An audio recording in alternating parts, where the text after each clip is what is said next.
नमस्कार दोस्तों, मैं इंद्रजीत सरोज आपका अपने YouTube चैनल जनरल इन्फॉर्मेशन में स्वागत करता हूं। अभी हम देखने वाले एक न्यूज जो कि एक बहुत कंट्रोवर्सी से रिलेटेड है, जो अभी हमारे भारत में एक बहुत बड़ा बहस का वजह भी बन चुका है और ये शायद लॉन्ग टाइम तक रहेगा। लोकसभा में पारित होने के बाद वक्फ विधेयक पर राज्यसभा में गर्मागरम बहस। जी, ये जो गर्मा-गर्म बहस है, ये वक्फ बोर्ड विधेयक पारित हो चुका है। कहाँ पे? लोकसभा में। अब राज्यसभा में इसको गर्मा-गर्म बहस हुआ। पूरा बात आप लोग के साथ हम शेयर करेंगे। वक्फ बोर्ड क्या है? ये कैसे क्या हुआ? इसमें क्या चेंज है, क्या नहीं हुआ? ये कब से है, कब से नहीं है? और इसमें क्या होने वाला, क्या नहीं होने वाला, सब कुछ इस पे बात करेंगे हम। क्योंकि ये बहुत बड़ा बहस का मुद्दा बन चुका है। वक्फ बोर्ड को लेके पूरा देश में बहस क्या है, पूरा मामला, ये चीज़ हम जानेंगे आपको।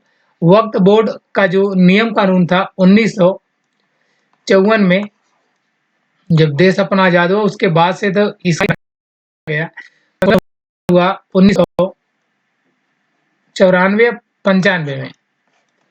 ये लोग जो चेंज कर रहे हैं 1995 को ही थोड़ा चेंज किए हैं और आगे जो भी बातें होगी मैं इस पे स्पष्ट रूप से आप लोग के सामने रखूँगा।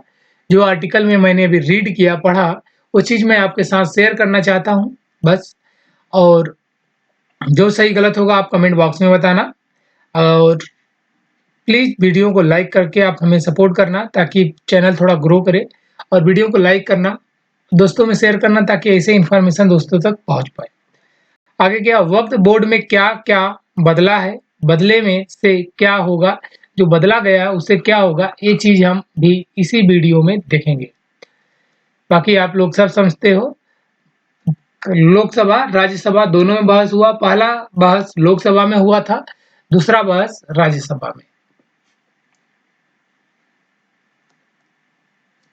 ये अपना भारत है, प्यारा सा भारत, आप लोग अच्छे से देख लो। थोड़ा-सा हम आपको अच्छे से इंडिया का दिखा देते हैं। स्टेट और यूनियन टेरिटरी से बना एक अपना प्यारा सा भारत है, जो कि सबसे ऊपर लद्दाख और जम्मू एंड कश्मीर एक यूनियन टेरिटरी है। हिमाचल, उत्तराखंड, पंजाब, हरियाणा, उत्तर प्रदेश, राजस्थान, मध्य प्रदेश, गुजरात, महाराष्ट्र, बिहार, झारखंड, ओडिशा, वेस्ट बंगाल, अरुणाचल प्रदेश, असम, मेघालय, नागालैंड, मणिपुर, मिजोरम, त्रिपुरा, ये अपना स्टेट है।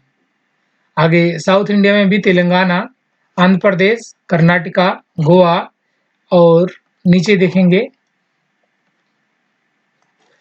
तमिलनाडु, केरला, ये अपने स्टेट है। और यूनियन टेरिटरी है आंध्र प्रदेश, अंडमान निकोबार और लक्षद्वीप।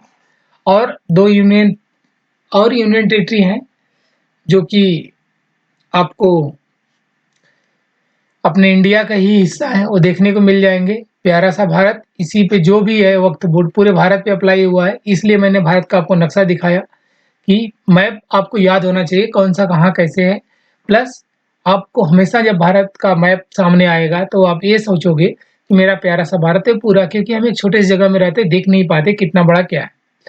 चलिए दोस्त, बिना समय गँवाए लाइन टू लाइन हम अब आर्टिकल को देख लेते हैं। सरकार ने राज्यसभा में दोहराया कि वक्फ संशोधन विधेयक मुस्लिम विरोधी नहीं है। मतलब ये लोग बोल रहे हैं, जो सरकार अभी इसे संशोधन की है, वो बोल रही है कि ये मुस्लिम विरोधी संशोधन नहीं है, मुस्लिम के पक्ष में है। ऐसा क्या संशोधन हुआ, ये चीज़ हम भी देखेंगे और पारदर्शिता लाता है। इस जो संशोधन हुआ, इससे पारदर्शिता आएगा, इसे कोई मुस्लिम विरोधी बात नहीं है। जबकि विपक्ष ने आरोप लगाया कि विधेयक का उद्देश्य मुसलमानों को द्वितीय श्रेणी का नागरिक बनाना है। जी, द्वितीय श्रेणी का नागरिक बनाना है। गुरुवार को गहन बहस के दौरान इसने विधेयक के उद्देश्य और विषय वस्तु दोनों पर सवाल उठाए हैं। जी, जो पिछला अपना गुरुवार गया, जस्ट पिछला नहीं, कल ही जो गया अपना गुरुवार, इसमें जो बहस हुआ है, उस पे बहुत सारा सवाल उठाया है।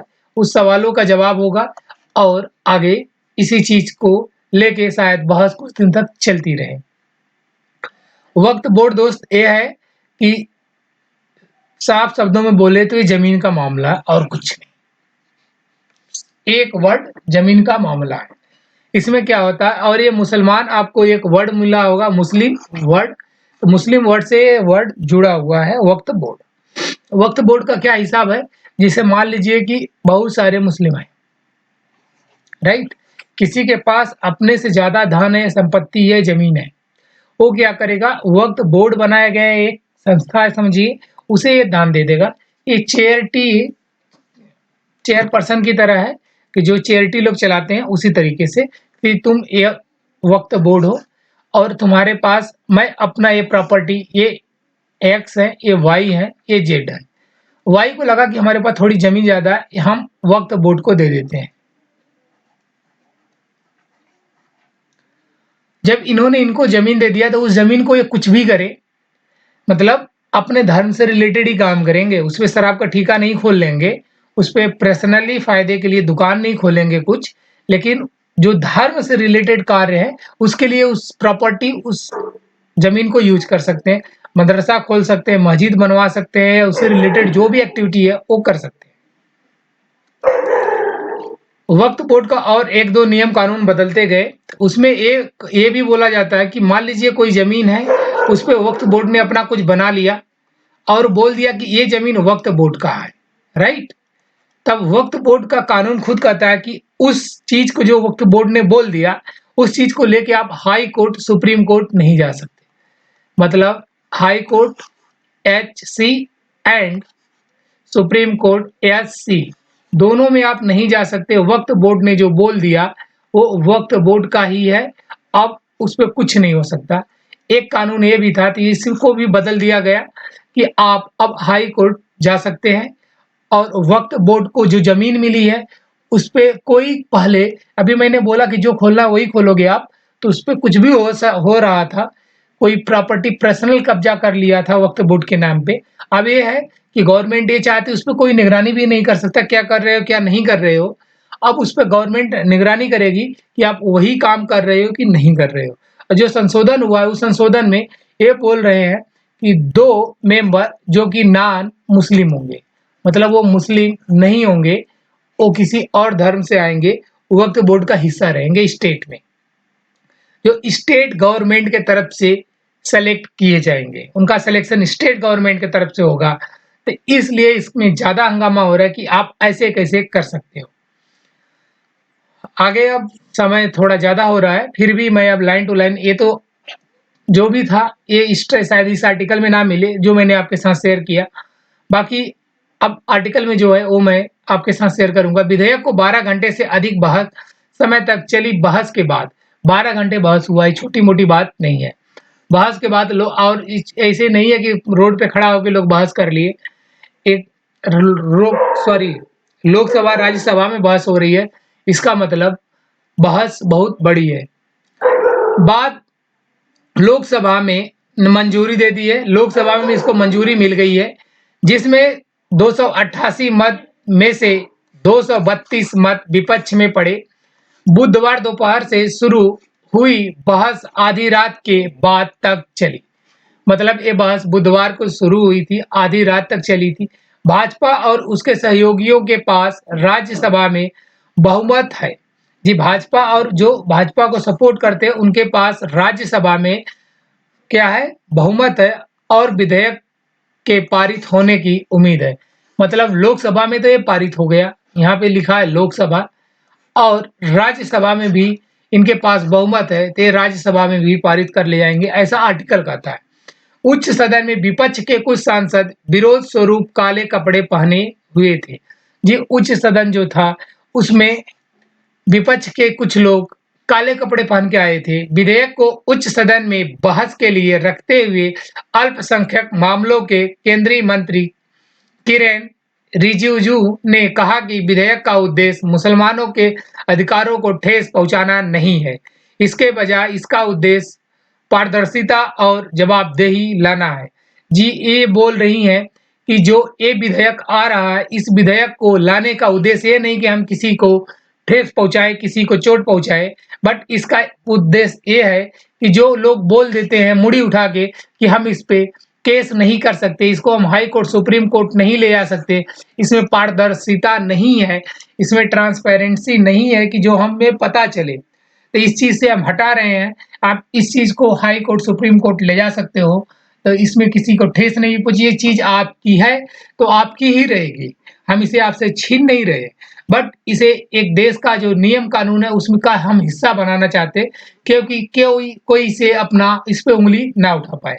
और जवाबदेही हो कि जब कोई चीज़ सुप्रीम कोर्ट, हाई कोर्ट में चला जाएगा, वहाँ पे बहस होगी, या फिर कोई कागज पत्र अगर आपके पास है, आप उसे शो करोगे, पेश करोगे, और आप जो वहाँ काम कर रहे हो, जिस काम के लिए वो ज़मीन दी गई है या प्रॉपर्टी दी गई है, आप वही कर रहे हो, तो शायद वो ज़्यादा अच्छा होगा।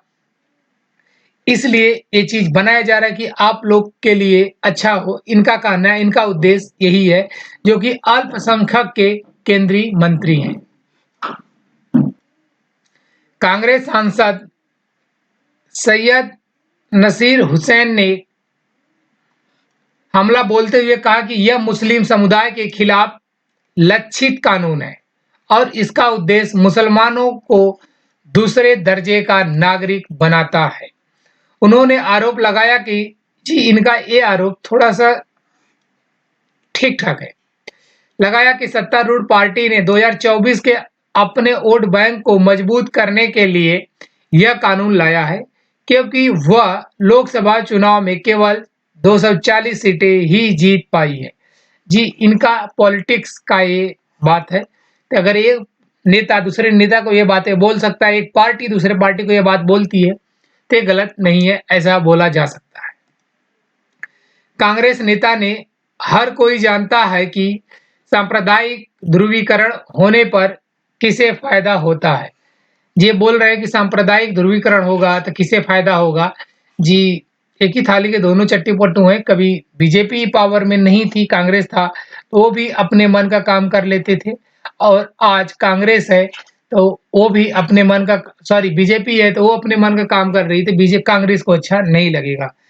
श्री हुसैन ने प्रस्तावित कानून के अनुसार वक्फ बोर्ड में गैर मुस्लिमों को शामिल करने की ओर इशारा करते हुए पूछा। जी, वक्फ बोर्ड में जो गैर मुस्लिम शामिल करने की, 2 मुस्लिम की बात चल रही है, उसके ओर इशारा करते हुए पूछा। क्या पूछा इन्होंने? क्या आप मुझे हिंदू मंदिर ट्रस्ट का हिस्सा बनने देंगे? मतलब मुस्लिम व्यक्ति किसी हिंदू मंदिर ट्रस्ट का हिस्सा बनने देंगे, बनाएंगे क्या आप? श्री हुसैन ने कहा कि विधेयक में वक्फ बाई यूजर खंड को हटा दिया गया है।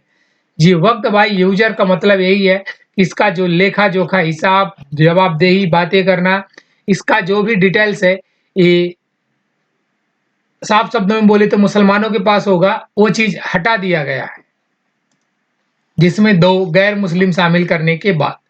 उन्होंने कहा कि सदियों से मौजूद मंदिर, चर्च या यहाँ तक कि गुरुद्वारे भी इसका सबूत कैसे दे पाएंगे? श्री हुसैन के बयान का जिक्र करते हुए राज्यसभा में सदन के नेता, राज्यसभा की बात हो रही है, लोकसभा में तो पास हो गया। सदन के नेता और केंद्रीय स्वास्थ्य मंत्री जेपी नड्डा ने कांग्रेस पर हमला करते हुए आरोप लगाया कि वह मुस्लिम महिलाओं को दूसरे दर्जे का नागरिक बना रही हैं। उन्होंने कहा कि अन्य मुस्लिम देशों ने भारत से बहुत पहले ही सुधार लागू कर दिए। इनका कहने का ये मतलब है, ए बीजेपी के नेता हैं, आपको बता दें, ए केंद्रीय स्वास्थ्य मंत्री हैं, मतलब कि इनके अंदर यूनियन हेल्थ मिनिस्टर हैं, इनके अंदर हेल्थ की बातें आती हैं। ये बोल रहे हैं कि जो और मुस्लिम देश हैं, वो इस कानून में सुधार बहुत पहले कर लिए थे, आप लोग इतना लेट ये कर रहे हो, यहाँ पे पीछे चल रहा है। इनका कहने का ये मतलब रियलिटी यही है कि जो भी बड़े-बड़े मुस्लिम देश हैं, उन्होंने अपने इस नियम कानून को अपने तरीके से लागू किए, अपने तरीके से वो अप्लाई किए, जहाँ मुस्लिम बहुलायक देश है, मतलब जहाँ मुस्लिम मेजॉरिटी ज़्यादा है, उनका कंट्री ही है। विपक्ष ने विधेयक के विभिन्न पहलुओं पर सवाल उठाए। राजद सांसद मनोज के झा ने देश भर में अल्पसंख्यकों के साथ दुर्व्यवहार की विभिन्न घटनाओं पर प्रकाश डाला कि जो अल्पसंख्यक हैं, उनके साथ क्या-क्या दुर्व्यवहार हो रहा है, वो चीज़ ये सब पूरा राज्यसभा में गिना डाले। उन्होंने यह भी कहा कि वक्फ बोर्ड में गैर मुस्लिमों के नामांकन के प्रावधान को धर्मनिरपेक्ष धारा के रूप में पेश किया जा रहा है कि मतलब जो गैर मुस्लिम है ये शामिल होंगे। ये फंडा आगे चल के थोड़ा और क्लियर होगा। अभी ये आर्टिकल में जो लिखा हुआ वो मैं आपके साथ रख रहा हूँ। शायद 1-2 आर्टिकल और पढ़ने के बाद मैं अपना पॉइंट ऑफ व्यू अच्छे से दे पाऊँगा। सिवाय इसके कि अन्य धर्मों के बंदोबस्ती बोर्डों में ऐसा प्रावधान उपलब्ध नहीं है।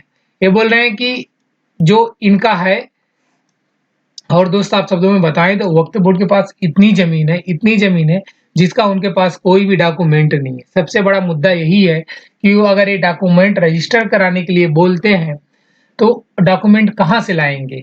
वो ज़मीन ऑटोमैटिक वक्फ बोर्ड के हाथ से निकल जाएगी, क्योंकि कइयों साल से सैकड़ों साल से उस चीज़ को उनके पास है, बट उसका उनके पास कोई भी डॉक्यूमेंट नहीं है। और गवर्नमेंट का नियम ये कहता है कि कोई भी उस ज़मीन को कब्ज़ा करे, हिंदू, मुस्लिम हो गए, कुछ भी एक्स, वाई, ज़ेड, अगर उसका डॉक्यूमेंट उसके पास नहीं है, तो ज़मीन जब चाहे तब गवर्नमेंट अपने कब्ज़े में कर सकती है और आगे उसको अपने तरीके से यूज़ कर सकती है। इसीलिए वक्फ बोर्ड में थोड़ी-सी ज़्यादा दिक्कत हो रही है कि बहुत सारी ऐसी ज़मीनें जिसके पास उनका कोई कानून है, कागज़ है ही नहीं, तो अपना पेपर कहाँ से वो लाएँगे? कांग्रेस सांसद अभिषेक मनु सिंघवी ने आंध्र प्रदेश के मुख्यमंत्री और टीडीपी अध्यक्ष चंद्रबाबू नायडू की तिरुपति बोर्ड में गैर हिंदू को शामिल करने पर आपत्ति की ओर भी इशारा किया कि गैर हिंदू को शामिल नहीं होने दिए। इनका एक गैर हिंदू मतलब इनका एक बोर्ड है, तिरुपति बोर्ड, उसमें गैर हिंदू शामिल होने पर इन्होंने मना कर दिया था। उसपे इन्होंने अपना दिखाया कि देख लो, ये अभिषेक मनु सिंघवी हैं, इनका नाम आप याद रखना। आगे ये बहुत बड़े विवाद में फंस सकते हैं 1-2 साल बाद। बहस के दौरान भाजपा के मंत्रियों और नेताओं ने वक्फ संपत्तियों के मुद्रीकरण की कमी पर प्रकाश डाला। जी, मुद्रीकरण वही रजिस्ट्रीकरण, जो भी रजिस्ट्री आप कर लो या पेपर सब कुछ इसका नहीं है, इसलिए इस चीज़ पे इन्होंने प्रकाश डाला। आगे चल के जो भी है मॉनिटरिंग की जाएगी इस पे, और आगे बहुत चीज़ आपको बहस के रूप में देखा जाएगा। शायद ऐसे बहुत सारी प्रॉपर्टी खाली कराया जाए जो वक्फ बोर्ड के अधीन आते हैं। थैंक यू दोस्त, ये वीडियो यहाँ तक देखने के लिए प्लीज़ चैनल को सब्सक्राइब करना, वीडियो को लाइक करना, दोस्तों में शेयर करना।